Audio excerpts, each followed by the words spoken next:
Hello friends, welcome to Kavi passion. நம்ம மாடி தோட்டத்தில் தொட்டிகள் நிறையா வச்சு நம்ம செடிகள் வளர்ப்போம். இல்லை கீழே தொட்டிகள் நிறையா வச்சு செடிகள் வளர்ப்போம். அந்த மாதிரி தொட்டி செடிகளுக்கு ஏற்ற ஒரு மண்கலவை நம்ம எப்படி ப்ரிப்பேர் பண்ணுறதுங்கிறதான் பார்க்க போகிறோம். இந்த மண்கலவை நார்மலாக வெறும் சாயில் மட்டும் போட்டால் செடி வச்சா அந்தளவுக்கு க்ரோத் இருக்காது. ஒரு கலவையான ஒரு சத்துக்கள் நிறைந்த ஒரு மண்கலவை ரெடி பண்ணி போட்டால் தான் நம்ம செடி ஆரோக்கியமாக நல்லா வளரும். இந்த கலவையான மண்கலவை நம்ம போடும்போது அதுக்கப்புறம் நம்ம தனியாக அந்த செடி வளர்ந்து முடிக்கிற வரைக்கும் அதோட லைஃப் லாங் உரம் போடணுங்கிற அவசியம் இல்லாத அளவுக்கு நம்ம ஒரு மண்கலவை ப்ரிப்பேர் பண்ணணும். அப்படி ஒரு மண்கலவை எப்படி தயார் செய்கிறதுங்கிறதான் பார்க்க போகிறோம். ஸோ என்னென்ன இன்க்ரீடியன்ஸ் நான் ஆட் பண்ண போகிறேங்கிறத அடுத்து காட்டுறேன். ஸோ இந்த வீடியோ ஃபுல்லாக பார்த்துட்டு உங்களுக்கு பிடிச்சதை லைக் பண்ணுங்கள். மறக்காமல் நம்ம சேனலுக்கு புது மெம்பர் இருந்தால் சப்ஸ்கிரைப் பண்ணிங்க. சரி, ஓகே ஃப்ரெண்ட்ஸ், வாங்க எப்படி இந்த மண்கலவை தயார் பண்ணுறதுங்கிறத பார்க்கலாம்.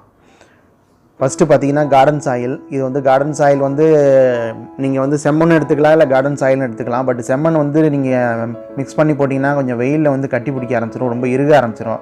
அதனால் செம்மண்ணை நீங்கள் யூஸ் பண்ணிங்கன்னா மேக்ஸிமம் செம்மண்ணில் நம்ம இது கார்டன் சாயில் 40% எடுத்திருக்கேன். நீங்கள் செம்மண்ணை யூஸ் பண்ணுறதா பிளான் பண்ணியிருந்தீங்கன்னா கார்டன் சாயில் செம்மண் 20% போட்டு யூஸ் பண்ணுங்கள். சாயிலுக்கு ஜென்ரலாக நீங்கள் தோட்டம் பண்ணுறதுன்னா கார்டன் சாயில் 40% போடுங்க. மண்ணுக்கு நிகரான வேறு சத்தம் எதுலையும் கிடையாது. ஸோ கார்டன் சாயில் 40% யூஸ் பண்ணிங்க.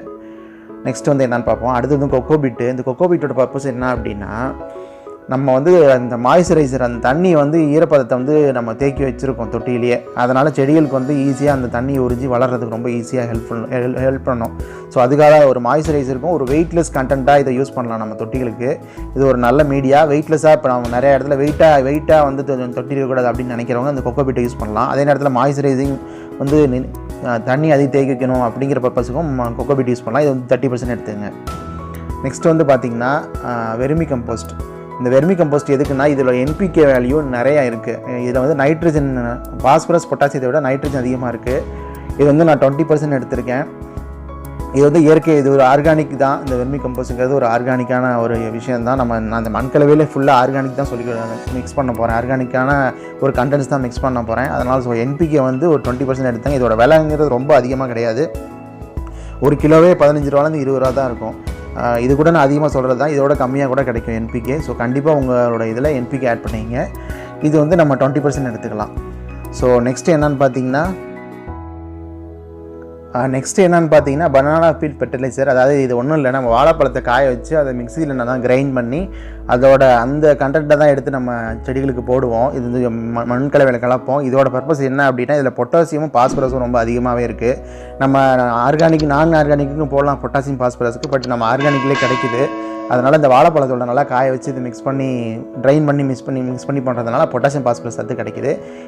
இதுக்கு நான் தனி வீடியோ போடுறேன், இந்த பனானா பீல் ஃபெர்டிலைசர் எப்படி பண்ணுறது அப்படிங்கிறது. ஸோ இதில் நான் இதுதான் எடுத்திருக்கேன், இந்த இன்க்ரீடியன்ஸ் தான் எடுத்திருக்கேன். இந்த மண்கலவை இது ஒரு பெஸ்ட்டு மண்கலவை நான் நம்புகிறேன்.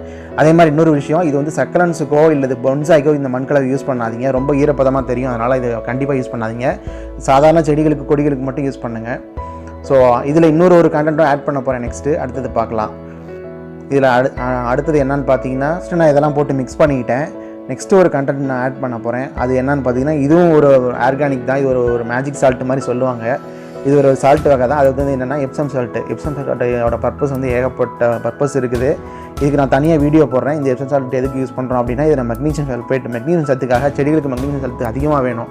அப்போ தான் உங்களுக்கு செடியில் வேர் அதிகமாக நல்லா ஊட்டம், வேர் ஃபுல்லாக பரவி அப்போ தான் நல்லா செடி ஸ்ட்ராங்காக வளரும். அதுக்காக இந்த எப்சம் சால்ட் 2 ஸ்பூன்ஸ் மட்டும் யூஸ் பண்ணுறேன்.